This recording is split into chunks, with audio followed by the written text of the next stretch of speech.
Guys, how are you? Welcome to my channel. Thank you so much for supporting me by subscribing, by commenting, and by inboxing me and reaching out to me on areas which you think if I do or if I improve on a certain area, then I'm making my channel better at. Today I want to talk about something else that is now the talk of the town, the talk in the world, and that is depression. It is sad that every day we wake up to just listen to news of things that have happened, consequences of depression, mothers killing their children, husbands killing their wives, wives killing their husbands. It's really sad. And at the core of it, you'll hear the problem was depression. This and this happened, and I could not just deal with it. Now today, I want to give you some of the signs or some of the things to pick up that will show that someone has depression and enable you to help that person. If I am depressed, then it's not going to be easy for me to come to you and tell you, look man, I'm depressed and I need your help. At times, if you're not going to pick it up in somebody, then we get to listen to the news when it is quite late.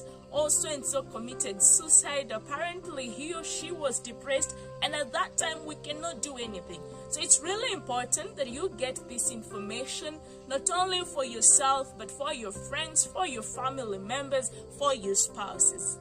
Now, how will you know that someone is going through depression? Number one, a depressed person has a depressed mood.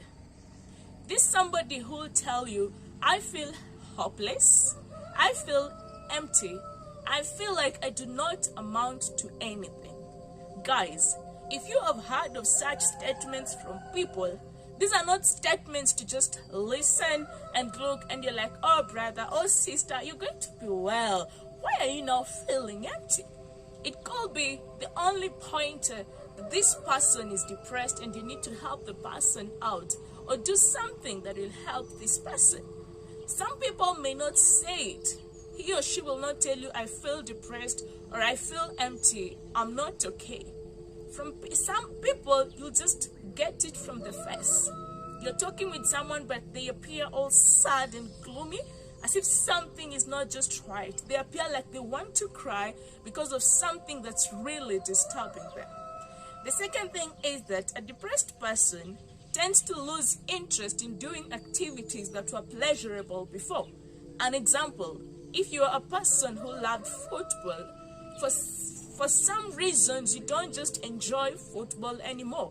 If you're a person who loved partying or loved camping, going out with friends, it just happens that you don't love it, you don't want it, you don't find any interest in that. And if you are in a group and there is one person whom you're always with in the group doing fun things together, and for some reason this person does not want to be part of you, do not be casual and say, if this person doesn't want to join my team, then I'm not going to force her, I'm not going to force him.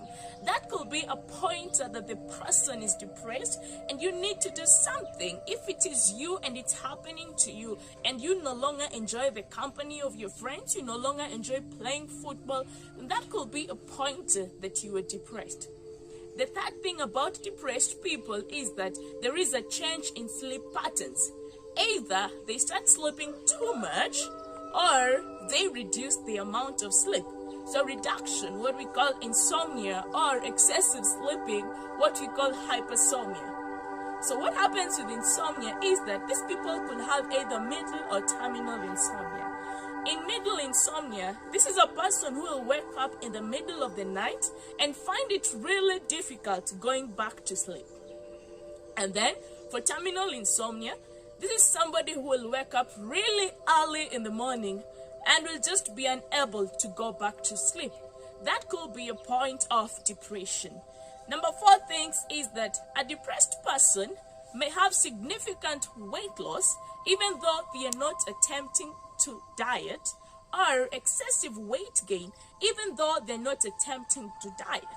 Now what happens to these people is that if you are depressed, there is a tendency either to lose appetite and as such you do not eat, or there is a tendency for you to have an increase in appetite and have specific cravings. For instance, you have a craving for sugary thing or carbohydrates, fries, cookies. That's what you want, and you feel like consuming such things actually make you better. And how will you know that this person has significant change in weight? If the change in weight is 5% or more than 5% the previous weight within a month. For instance, right now, guys, I weigh 65 kgs. Now, if I am depressed or if I'm going through a season of depression, what happens is that there's a likelihood probably I will not want to eat. And when I don't want to eat, definitely I'm going to lose weight.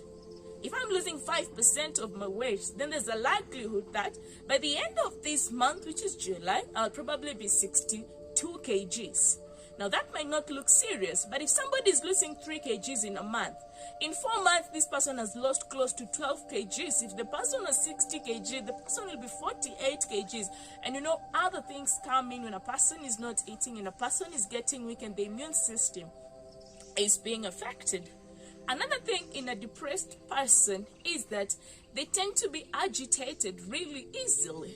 There's someone whom you'll ask, oh, by the way, bro, how is your day? And they'll be like, even if I tell you how my day was, will you be able to handle?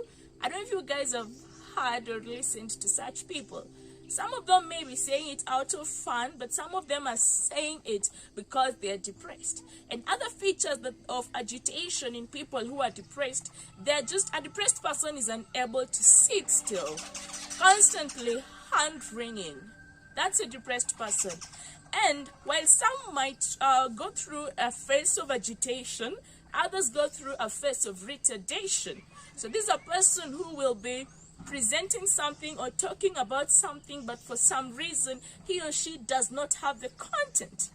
This person was not like this before, but because of depression, you cannot clearly articulate some of the things and give your reasoning the way you would give it before. Because of retardation, they tend to have slowness in speech, reduced volume of speech.